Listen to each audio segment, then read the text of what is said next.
o maior tempo da empresa foi assim. Foi. Nós não tínhamos vida. O meu CMV era altíssimo. O desperdício, o dinheiro estava indo pelo ralo, muito mais do que eu tenho aqui. E sem mais, sem perspectiva de crescimento. Às vezes a gente acha que está crescendo, mas na realidade não está. Quando a gente pega os números e a gente vê que a gente teve um faturamento, hoje o meu faturamento foi altíssimo esse mês. Mas quando a gente vai olhar, a minha despesa, os desperdícios foi muito maiores e o nosso lucro foi todo pelo ralo. E hoje não. A gente consegue estancar, a gente consegue travar o estoque, botar um cadeado, usar só o que é necessário. Isso é libertador. O nosso lucro líquido gira em torno de 12%. Líquido. Líquido. Paga as 12%. contas, paga tudo e Paga. sobra 12%. Alisson e Ali, comece lá do princípio. Como é que foi que surgiu o Volila Gastrobar? Como é que foi surgir esse negócio? Conta pra gente aqui a história de vocês. Vai ser maravilhoso. Primeiramente, para a gente é uma alegria imensa estar participando de uma conversa contigo. Nós começamos em 2010. Nós, esse ano, vamos completar 15 anos. Mas para chegar até aqui, a gente tem uma longa história, né? Tem pedras, né? A galera tá vendo o castelo, né? Mas não vê as pedras que foram carregadas, né? Tem sim. Na realidade, nós entramos no ramo não por vocação, eu acredito dizer. A vocação ela surgiu depois, né? Mas por uma oportunidade de mercado que a gente enxergou aqui na nossa cidade. Na realidade, a nossa profissão antes não era nada relacionado com o segmento de alimentação. Nós éramos bancários, tanto eu quanto ela. Trabalhávamos numa instituição financeira.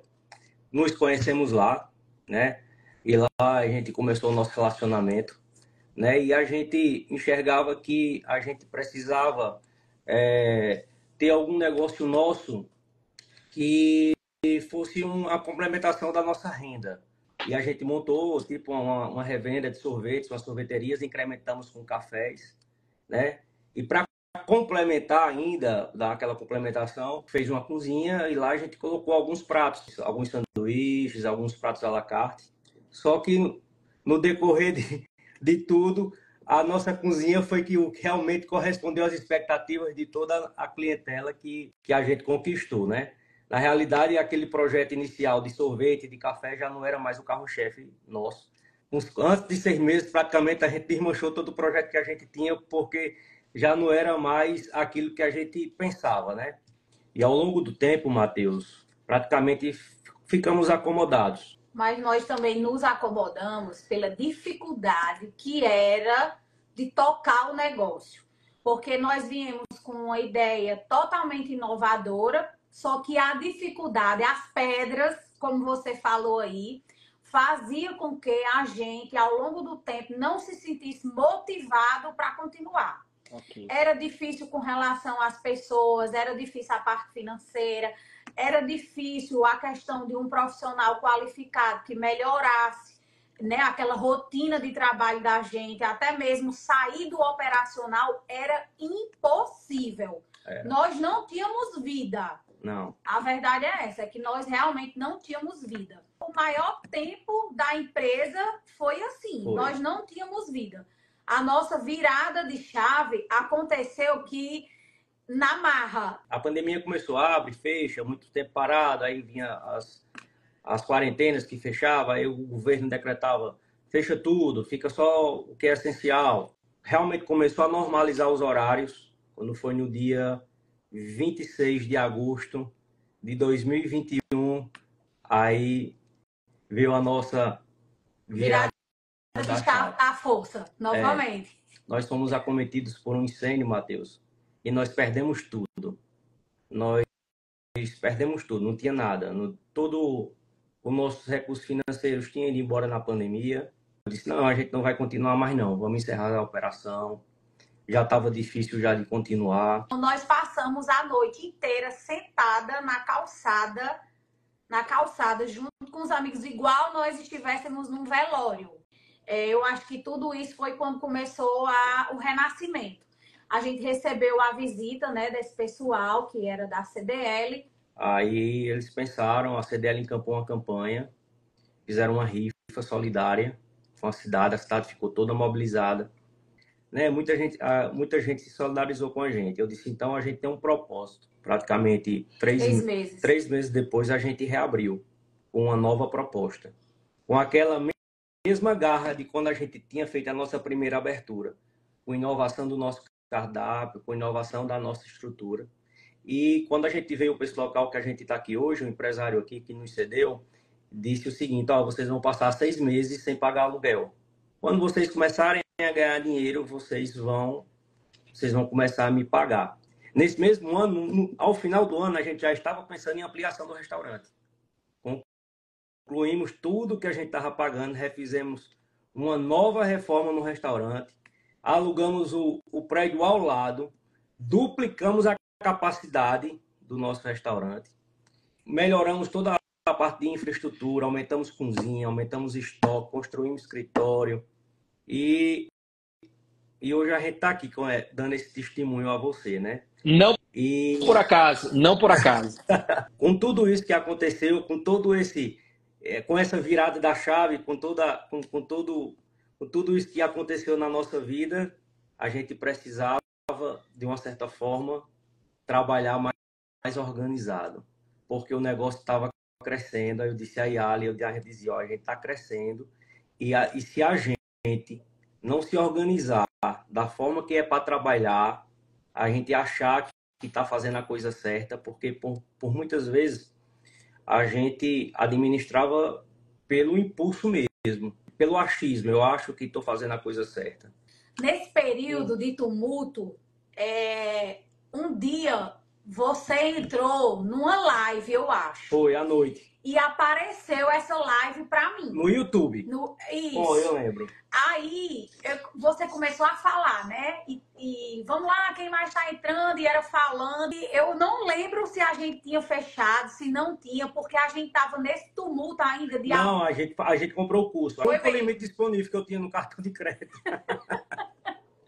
Aí eu comprei, mas foi tão um turbilhão de coisas que a gente estava resolvendo nesse meio termo. A gente ainda não deixava, a gente não saía do operacional, a gente não conseguia, ainda era um turbilhão de coisas. Ou seja, nós não executamos nada. Comprou o curso na época e não fez nada. Nada.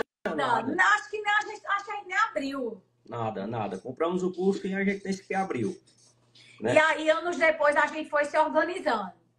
Né, se organizando com a ajuda do pessoal do Sebrae, né, até mesmo assim, a nossa dedicação, empenho de, né, tentar realmente crescer. Até que nós entramos em outra mentoria, que não era a sua. Então, aí a gente já estava de saída para ir para o aeroporto. Aí eu estava sentado no sofá, quando eu olho, estava você entrando com Rosa, as meninas. Aí eu disse, olha, quem está entrando ali? Ela disse, eita, eu não acredito, vamos ficar. Eu disse, você tá doido? Nós estamos de voo marcado para ir embora. Aí, quando a gente concluiu essa mentoria, aí eu disse, não, vamos. Aí a gente resolveu procurar o domínio do seu restaurante. Vamos ver. Aí a gente fez uma... Tá parecendo a passagem do filho pródigo. Tá parecendo a passagem do filho pródigo. É verdade. Aí a gente entrou...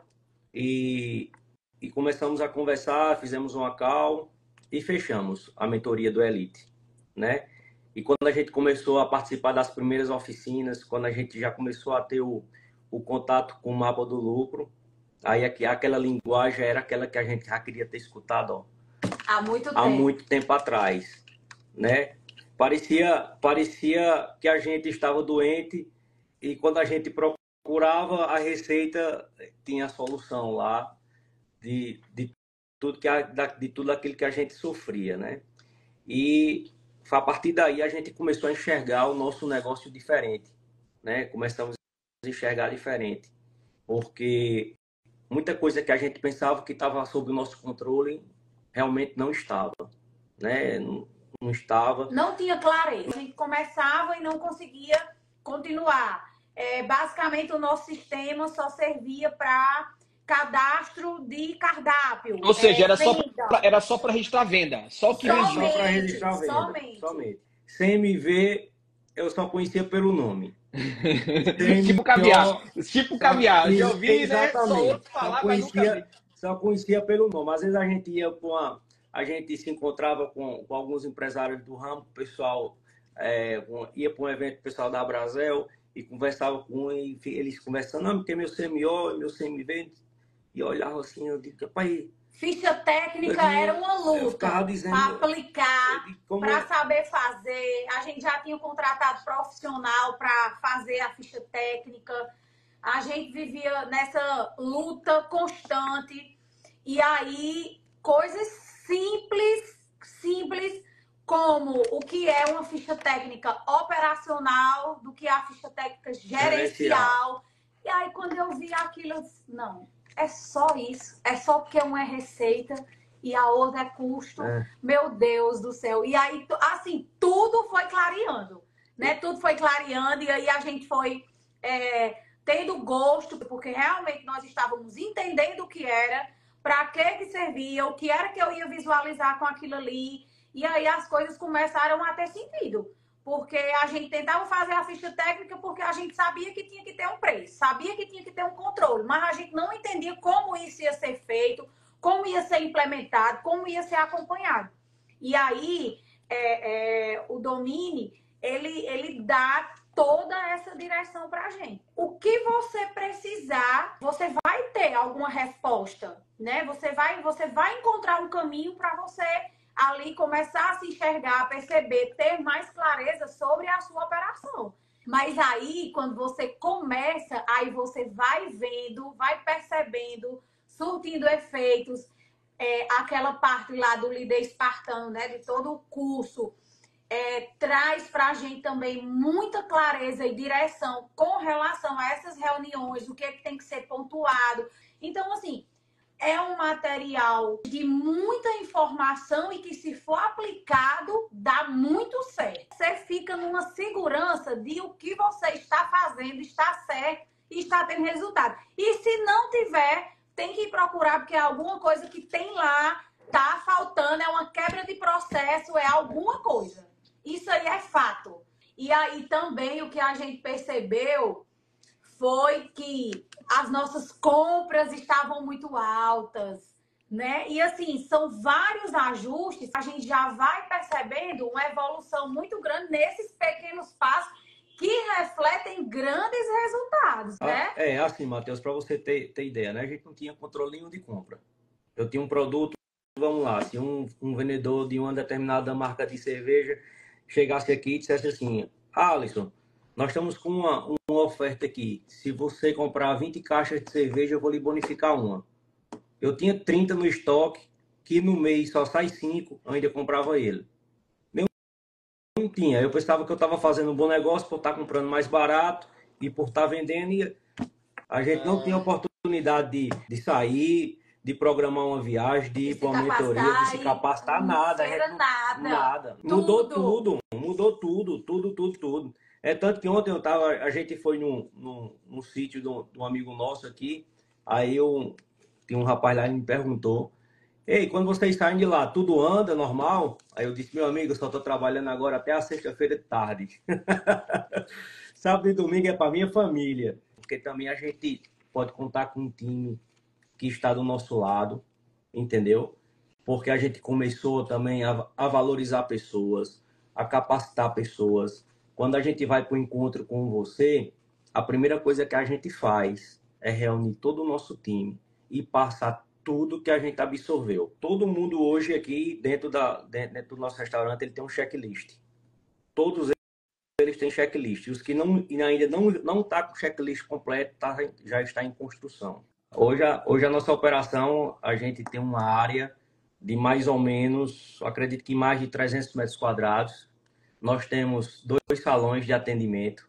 Cada salão, ele comporta aproximadamente 100 pessoas, confortavelmente, cada salão. Temos uma área externa que também a gente consegue confortavelmente acomodar mais 100 pessoas. Então, 300, a gente consegue atender 300 pessoas, mais ou menos. 300 pessoas, exatamente.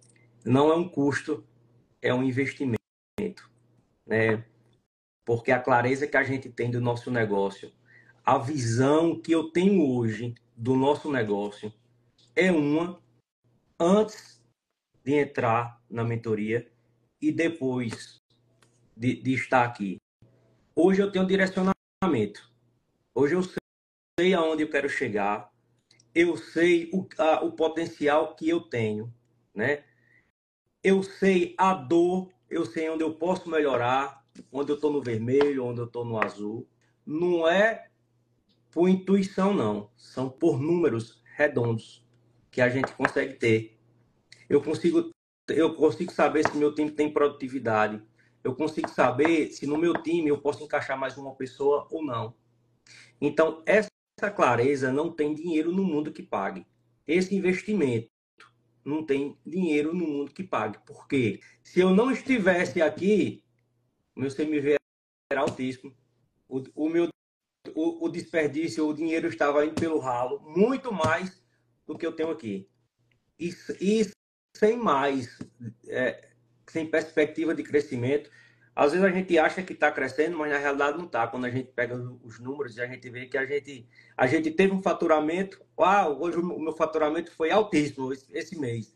Mas quando a gente vai olhar, a minha despesa, os desperdícios foi muito maiores e o nosso lucro foi tudo pelo ralo. E hoje não. A gente consegue estancar, a gente consegue travar o estoque, botar um cadeado, usar só o que é necessário, entendeu? Implementar uma cultura forte na empresa, que é extremamente importante. Eu sempre costumo dizer aqui à minha equipe que não são só números, é cultura, é educação, entendeu? E se você me deixar falando sobre isso, eu vou passar a tarde inteira, de noite, eu quero ver a Yali. e eu não termino de falar. Eu falo muito. Olha, para quem está com dúvidas, eu diria que não tenha, entre, porque realmente as aulas, está no programa, dá frutos reais. Não é assim algo que você não vai perceber, sentir. É uma mudança realmente muito, muito grande. O programa vem para isso, para você enxergar os erros, corrigir, né? Ver realmente os ganhos reais e você ter tranquilidade, porque você vai ter clareza e controle sobre aquilo que você realmente vai estar olhando, avaliando. Você não vai fazer nada no achismo. E eu acho que dá muito certo por isso. É um conjunto. Tudo roda muito bem e faz com que a gente perceba os resultados realmente aqui na nossa operação. Isso é libertador.